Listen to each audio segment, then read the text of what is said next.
السلام علیکم فرینڈز، میں ہوں نوید اختر ہاشمی۔ ذوق ٹی وی پہ ہماری کام کی بات جاری ہے، تو آج قسط نمبر 22 لے کے حاضر ہوا ہوں۔ تو فرینڈز،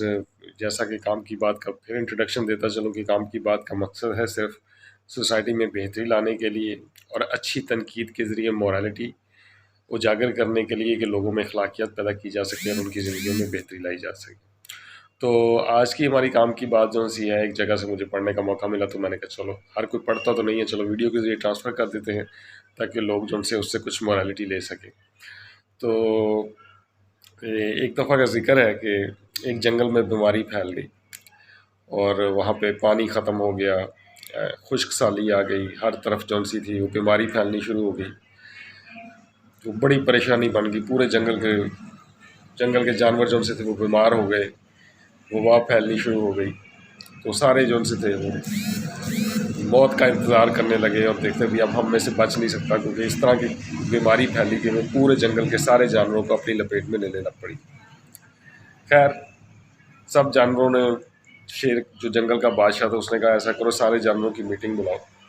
مجھے لگتا ہے کہ کوئی گڑبڑ ہے۔ تو شیر نے سارے جانوروں کی میٹنگ بلا لی اور اس نے کہا جی، ہمارے جنگل میں جو بیماری آئی ہے اس سے ہمارے لوگ مرنے شروع ہو گئے ہیں،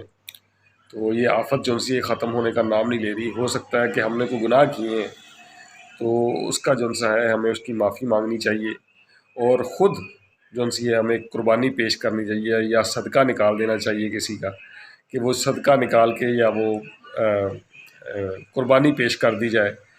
اللہ کی راہ میں، کہ جس سے ہمارے یہ سارے گناہ معاف ہو جائیں اور ہماری یہ سی آفات ٹل جائیں۔ تو سب سے پہلے شیر نے کہا کہ جی، میں ایکسیپٹ کرتا ہوں کہ مجھ سے زندگی میں کچھ ایسی غلطیاں ہوئی ہیں، مجھے لگتا ہے کہ عذاب شاید میری وجہ سے ہی آ گیا۔ اس نے کہا جی کیا ہوا؟ اس نے کہا جی دیکھیں، میں نے چھوٹے موٹے جانور تو میں کھاتا ہوں، میری خوراک ہے وہ، تو مجھے کھانے ہی کھانے ہیں، مگر 2-3 زندگی میں ایسے واقعات آئے کہ میں جنگل میں تھوڑا سائڈ پہ نکلا تو مجھے انسان مل گئے، تو میں نے انسانوں کو بھی کھا لیا، تو میرے ہاتھوں سے انسان کا قتل بھی ہو گیا، جبکہ نہیں ہونے چاہیے تھے مجھے، یعنی کہ ڈر ہے کہ اس کی وجہ سے نہ بن گیا وہ۔ تو بیچ میں ایک مفاد پرست ٹولہ ہوتا ہے جس نے فائدہ اٹھانا ہوتا ہے، جیسے شیر کے ساتھ لومڑی ہوتی ہے، جو فاکس ہوتی ہے وہ ہمیشہ مفاد پرست ہوتی ہے، وہ کبھی بھی بادشاہ کے خلاف نہیں جاتی، وہ کیا کرتی ہے، چال چلتی ہے۔ اس کو پتہ کہ اگر بادشاہ چلا گیا، قربان ہو گیا، تو میرا رزق کہاں سے چلے گا؟ تو اس نے کہا بادشاہ سلامت، انسانوں کو مارنا تو کوئی بڑی بات نہیں ہے، کیونکہ انسان ہمارے یعنی کہ ہماری نیچر کے تو ہیں ہی نہیں، ہماری نسل کے تو ہیں ہی نہیں، اور دوسری بات ہے یہ جو آپ جانور کھاتے ہیں، ہرنوں کے بچے کھا لیتے ہیں، اس کے علاوہ زیبروں کے بچے کھا لیتے ہیں، یہ ہے یہ تو آپ کی خوراک کا حصہ ہے، اور دوسری بات ہے یہ تو خوش قسمتی ہے ان جانوروں کی کہ آپ کا لقمہ بن جاتے ہیں، آپ کو اللہ تعالیٰ نے بادشاہ بنایا ہے، اور بادشاہ جو لقمہ کھا جاتا ہے وہ ہیں وہ سارے جنتی ہو گئے، اس نے اس لیے آپ کی تو قربانی نہیں بنتی، ٹھیک ہے؟ تو وہ تھا وہ شیر کو نکالا۔ اسی طرح چیتے نے کہا کہ جی میرے سے بھی ایسا ہوا، میں نے کچھ حملے کر دیے، میں نے ناجائز کئی جانوروں کو مار دیا، انہوں نے مجھے کوئی نقصان نہیں پہنچایا تھا۔ انہوں نے کہا یہ کون سی بات کر رہے ہو؟ پھر مفاد پرست ٹولہ آ گیا، انہوں نے کہا جی اس میں کون سی بات ہے، یہ تو آپ کا حق ہے کھانا، اگر آپ نہیں کھائیں گے تو کون کھائے گا؟ ٹھیک ہے، اور دوسری بات ہے اس کے کھانے سے کوئی برائی تھوڑی ہے، یہ اتنا کا کھا لینے سے کیا ہوتا ہے؟ ٹھیک ہے، آپ نے زندگی بھی تو چلانی ہے، آپ نے نظام بھی تو چلانا، اور دوسری بات ہے آپ کا ایک جانوروں میں نام ہے، اس طرح چیتے کو بھی بچا لیا گیا، ریچھ کو بھی بچا لیا گیا، جتنے طاقتور جانور تھے انہوں نے اپنے جب گناہ بتایا کہ جی ہم سے یہ زیادتی ہوگی، یہ زیادتی ہوگی، مگر مفاد پرست ٹولہ سا تھا وہ ہمیشہ ان کو سیو کرتا رہا، جن کی وجہ سے ان کو مل رہا تھا، جن کی وجہ سے ان کی چلاکی چل رہی تھی اور ان کو کھانے کو مل رہا تھا حرام، وہ سارے مفاد پرست ٹولے نے ان پہ کوئی بات نہیں آنے دی۔ اسی طرح آخر کرتے آخر بات گدھے پہ آ گئی۔ تو گدھا سا تھا، اس نے کہا جی مجھ سے بھی ایک غلطی ہوئی ہے۔ اس نے کہا جی کیا غلطی ہے؟ اس نے کہا میں گھاس کھاتا پھرتا ہوں، چرتا پھرتا ہوں، مجھے کوئی نہیں روکتا،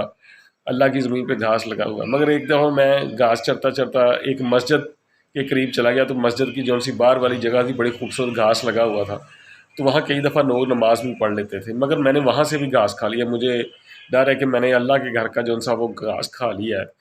تو یہ سا ہے نا، یہ مجھ سے غلطی ہو گئی ہے۔ تو سارے جانوروں نے کہا لا حول ولا قوت، اتنا بڑا گناہ، اللہ کے گھر کا گھاس تم نے کھا لیا، تمہیں شرم نہ آئی؟ ڈوب کے مر جاؤ، ٹھیک ہے؟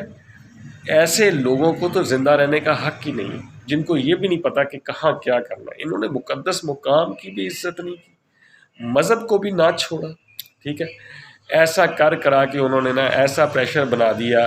کہ بادشاہ کو کہا کہ قربانی تو دینی اس کی بنتی ہے، اس کو اللہ کی راہ پہ قربان کریں اور اس سے جان چھڑائیں اور ہماری بیماریوں سے جان چھوٹ جائے گی۔ سب نے مل ملا کے سب سے وہ گدھے کو جو سا ہے وہ مروا دیا، ٹھیک ہے، اس کی بلی چڑھا دی گئی، اور باقی جو طاقتور تھے سارے اور جو مفاد پرست ٹولے تھے وہ ایک دوسرے کی ہیلپ کر کے وہ سارے بچ گئے۔ اب ذرا چلتے ہیں ہمارے پاکستان کی سچویشن کی طرف، دیکھیں کیسے مافیاں ہو رہی ہیں، کیسے این آر اوز ہو رہے ہیں، کیسے بڑے بڑے کیسوں میں مافیاں ہو رہی ہیں، اور مافیاں دینے والے کون ہیں؟ یہ سارے مفاد پرست ٹولے ہیں، یہ ایسے لوگ ہیں جنہوں نے فائدے لینے ہیں۔ یہ بڑے بڑے اربوں خربوں کی چوریاں معاف کرنے میں ان کو کوئی فرق نہیں پڑ رہا ہے، ان کو لگتا ہے کہ یہ تو چھوٹے موٹے گناہ ہیں، اگر یہ نہیں کریں گے تو اور کون کرے گا؟ اور اگر کوئی غریب خدا نہ خواستہ بھوک کا مارا، پریشانی کا مارا کوئی مرغی بھی چرا لے گا نا، تو یہ اس کو لٹکا کے رکھ دیں گے، یہ اس کو مہینوں، وہ اگر 200 روپے کی مرغی چرا لے گا تو اس کو 10,000 روپے میں بھی نہیں چھوڑیں گے، اور اس کو سالوں دھکے کھانے پڑیں گے۔ یہ ہمارے معاشرے کا نظام جو سا ہے اس مثال پہ بالکل فٹ آتا ہے۔ اب کیا ہو رہا ہے کہ چھوٹے چھوٹے لوگ بیچارے، ان کو انہوں نے جیلوں میں پہنچایا ہوا ہے، پھانسیوں تک پہنچایا ہوا ہے، نجائز جن پہ پرچے ہیں، چھوٹی سی کوئی بات ہوتی ہے اس کو پکڑ لیتے ہیں اور اس کو وہ ذلیل کرتے ہیں۔ وہ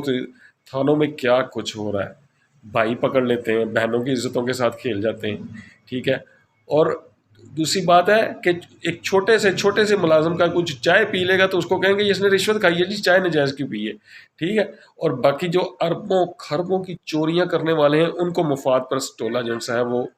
این آر او بھی دے رہا ہے، ان کو معافی بھی دے رہا ہے، ان کے لیے قانون بھی ایسے بنائے جا رہے ہیں۔ تو پھر آپ کہتے ہیں کہ پاکستان پہ عذاب کیوں آ رہا ہے، پاکستان کے اوپر یہ تباہی کیوں آ رہی ہے، یہاں بیماریاں کیوں نہیں ختم ہو رہی، یہاں فلڈ کیوں نہیں ختم ہو رہی، یہاں زلزلے کیوں آ جاتے ہیں؟ بھئی آپ کے معاشرے میں ہو کیا رہا ہے؟ دیکھیں تو صحیح، غور کریں ذرا کہ روز ہمیں سننے کو ملتا ہے، ہم سوچتے ہیں کہ جب بھی کوئی معاشرے میں جب کوئی لیڈر آتا ہے تو ہم کہتے ہیں کہ یہ انصاف کر کے دکھائے گا، یہ انصاف کر کے دکھائے گا، جتنے بڑے بڑے چوروں کو پکڑ کے یہ ضرور جیل میں ڈالے گا۔ مگر ہوا کیا؟ وہ سارے یہیں گھوم رہے ہیں، ان سب کو معافیاں بھی مل گئیں، خربوں روپے وہ کھا گئے ہیں، ملکوں سے باہر لے گئے ہیں، مگر کوئی پوچھنے والا ہی نہیں ہے، ٹھیک ہے۔ ادھر کی بات ادھر کیس بن جاتا ہے، پھر نئی حکومت آتی، کیس ختم ہو جاتا ہے، بندے وہیں گھوم رہے ہیں، کوئی ریکوری کوئی چیز۔ آخر کیا ہے؟ معافی ہے، یعنی خربوں روپے کھانے والوں کو معافی ہے، جیسے شیر کو معافی تھی، جانور کھانوں کو بھی، انسان کھانوں کی بھی اس کو معافی مل گئی۔ یہ لوگ بھی انسان کھا رہے ہیں، یہ انسانوں کا گوشت کھانے سے کم نہیں ہے۔ دیکھیں نا، اگر کسی کا حق آپ نے کھا لیا ہے تو ایک قسم کا اس کا گوشت ہی کھا لیا آپ نے اس کو۔ اگر کسی غریب بندے کا حق پہ آپ عیش کر رہے ہیں اور وہ بیچارہ دھکے کھا رہا ہے، ٹھیک ہے نا، وہ گلی گلی محتاج ہے، اس کے پاس اتنے پیسے بھی نہیں ہیں کہ وہ اپنا سنبھال سکے، جبکہ اس کا سوسائٹی نے ملک کے ہم اگر دیکھیں نا کہ اگر ملک کے کل بجٹ کو ہم غریبوں میں بانٹیں، اس میں یعنی کہ تقسیم برابر کی جائے، تو ہر بندہ، ہر ملک کا انسان جو ہے وہ اچھی زندگی گزار سکتا ہے۔ اگر ایک بندہ اربوں روپے کی چوری نہ کرے تو اس ملک میں کسی چیز کی کمی نہیں ہے، کسی چیز کی کمی نہیں ہے۔ اگر دولت کی تقسیم برابر کر دی جائے نا، بہتر کر دی جائے، برابر تو نہیں ہو سکتی مگر چلو بہتر کر دی جائے کہ غریب تک اس کے حقوق پہنچے، اس کو انصاف ملے، اس کو دوائی ملے، میڈیسن ملے، ٹھیک ہے نا۔ اس کے علاوہ اس کو بیسک کھانے کی جو ضروریات ہیں وہ اتنی کہ ملے کہ جتنی وہ کمائے اس سے اس کا کھانا پانی چل سکے، وہ بیچارہ پریشان نہ ہو، اس کو بلڈ پریشر نہ ہو، اس کو بیماری نہ ہو، اس کو دل کا دورہ نہ پڑو، اس کا اتنا بل نہ آئے کہ اس کو ہارٹ ہی فیل ہو جائے۔ یہ ساری کیا ہے؟ تقسیم صحیح نہیں ہے۔ اگر یہ سارا کچھ صحیح ہو جائے، اس کو بہتر کرنے کی کوشش کی جائے، تو یقین کریں، اگر ہم دیکھتے ہیں نا کہ انگریزوں کی عمر وہ 150 سال 200 سال جا رہی ہے، 90 سال کے جو سے اولڈ بوڑھے ہیں وہاں پہ وہ جو سے جاگنگ کر رہے ہیں، بھاگ رہے ہیں، وہ کیوں ہے؟ ان کی تقسیم بہتر ہے ہم سے۔ میں یہ نہیں کہتا کہ وہاں تقسیم 100% ٹھیک ہے، مگر بہتر بہت ہے، کافی حد تک بہتر ہے، جس کی وجہ سے ان کی سوسائٹی میں، ان کے معاشرے میں جو سی ہیں عمریں لمبی ہیں۔ چائنیز کی عمر لمبی ہے، جاپانیوں کی عمر لمبی ہے، ٹھیک ہے۔ اس کے علاوہ اور ممالک میں بھی جو ان سے دیکھ لیں، گورے کینیڈا میں میری ایک فرینڈ ہے، وہ بوڑھی ہو چکی ہے، 90 سال کے قریب اس کی عمر ہے، تو ابھی بھی ان کے ٹریٹمنٹ چل رہے ہیں، ہاسپٹلز میں فری علاج چل رہا ہے، اور اس کی زندگی اچھی بھلی چل رہی ہے، اور وہ فارمنگ کر رہی ہے، ڈاگ فارمنگ کر رہی ہے۔ یعنی کہنے سے مراد یہ ہے کہ اگر آپ کی زندگی میں بیلنس دیا جائے، آپ کی زندگی کی جو خواہ بخواہ کی ٹینشن پاکستان میں لوگوں کو دی ہوئی ہے کہ اربوں روپے کچھ لوگ کھا رہے ہیں اور باقیوں کو غربت کی چکی میں پیس رہے ہیں، اسی طرح آپ کے گھر سے لے کے، ملک سے لے کے، کنٹری شہر سے لے کے، پہلے گھر کے لوگ جو ان سے ہیں وہ چھوٹوں کا کھا جاتے ہیں، اس کے بعد آ جاتے ہیں ہمارے محلے لیول پہ آئیں تو اس میں کیا ہے، وہ ہمارے ایم پی ایز وہ جو ان سے کونسلر وغیرہ وہ محلوں کا حق کھا جاتے ہیں، اس کے اوپر ایم این اے وہ شہروں کا حق کھا جاتے ہیں، اس کے علاوہ ہمارے جو وزراء آ جاتے ہیں وہ پورے پورے ڈویژنس کا حق کھا جاتے ہیں، اسی طرح جو ان سے بڑے سے اترے وہ پورے پورے صوبے کا مال کھا جاتے ہیں، اسی طرح جو ہائی لیول پہ بیٹھے ہوئے وہ پورے ملک کے بڑے بڑے فنڈس جو ان سے ہیں جو غریبوں تک پہنچنے ہوتے ہیں وہ کھا جاتے ہیں، جس کی وجہ سے ہمارے ملک کا یہ حال ہے۔ تو اس ساری بات سنانے کا مقصد یہ ہے کہ خدا را اپنی سوچ کو بدلی۔ پہلے ہم کہتے تھے پاکستان میں خوابنی نہیں ہے، انگریز کہتے تھے یہ جاہل لوگ ہیں، ان کو کون سا پتہ لگنا تھا، اس لیے وہ کھربوں روپے کا، یعنی کہ اس کی کوئی اماؤنٹ قیمت ہی نہیں ہے جتنا وہ پاکستان سے انڈیا سے لوٹ کے لے گئے، مگر وہ لوٹنے والی جو ان کی عادت تھی وہ یہاں چھوڑ کے چلے گئے۔ اب یہاں کے جو حکمران ہیں وہ لوٹ رہے ہیں اور وہ لوٹتے ہی آ رہے ہیں، پاکستان بنے کو 75 سال ہو گئے مگر لوٹ مار ختم نہیں ہوئی، اور یہ چلتی جا رہی۔ کب ایسی نسل پیدا ہوگی جو لوٹے گی نہیں بلکہ پاکستان کو ٹھیک کرے گی، اس معاشرے کو ٹھیک کرے گی، ہماری عزت کو بڑھائے گی دنیا میں بھی؟ اور